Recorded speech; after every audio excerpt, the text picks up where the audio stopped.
నేనైతే ఫస్ట్ అయితే 2 table spoon oil అయితే వేసుకున్నాను. ఇందులో 2 టేబుల్ స్పూన్ మినపప్పు,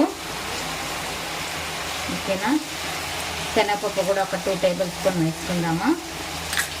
అలాగే ధనియాలు అయితే ఒక 3 టేబుల్ స్పూన్.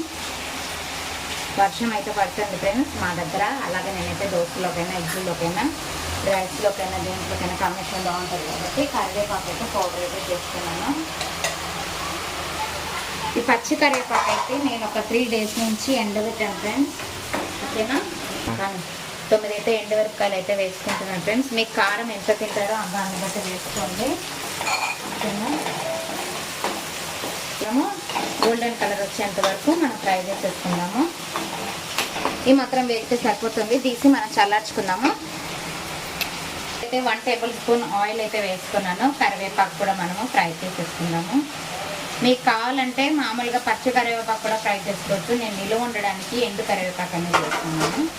ఇది మాత్రం వేసుకుంటే సరిపోతుంది. నేనైతే 2 పిరికిళ్ళమైన వేసుకుంటున్నాను. ఇది కూడా మనం కొంచెం ఫ్రై చేసేసుకుంటాము మీడియం ఫ్లేమ్ మీద. ఈ మాత్రం వేగితే సరిపోతుంది. ఇది కూడా మనం చల్లారి చేసుకుందాము. ఫస్ట్ అయితే నేను మినపప్పు, శనగపప్పు డ్రై రోస్ట్ చేసుకున్నాను కదా, అది మనం ఫస్ట్ మిక్సీ పట్టుకుందాము. అలాగే కొంచెంగా కరివేపాకు కూడా వేసేసుకుందాము. అలాగే నేను పొట్టి తీసి పెట్టుకున్న వెల్లుల్లి ముక్కలు ఒక 7-8 తీసుకున్నాను. అలాగే ఒక చిన్న నిమ్మకాయ సైజు అంతా చింతపండు కూడా తీసుకున్నాను.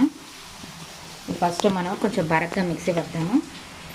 నేనైతే ఒక 1/2 టేబుల్ స్పూన్ పచ్చి జీలకర్ర అయితే వేసాను. అలాగే వెల్లుల్లి ముక్కలు, చింతపండు కూడా మనం వేసేసుకుందాము. ఇదిగోండి ఒక 1/2 టేబుల్ స్పూన్ పసుపు, 1 టేబుల్ స్పూన్ ఉప్పు కూడా వేసేసుకుంటున్నాను. ఇదిగోండి ఫ్రెండ్స్, ఫైనల్గా అయితే నేనైతే పౌడర్ అయితే చేసేసుకున్నాను. మీరు కూడా ట్రై చేయండి ఫ్రెండ్స్, ఓకేనా. వీడియో నచ్చితే లైక్ చేయండి, సపోర్ట్ చేయండి, సబ్స్క్రైబ్ చేసుకోండి. Bye bye.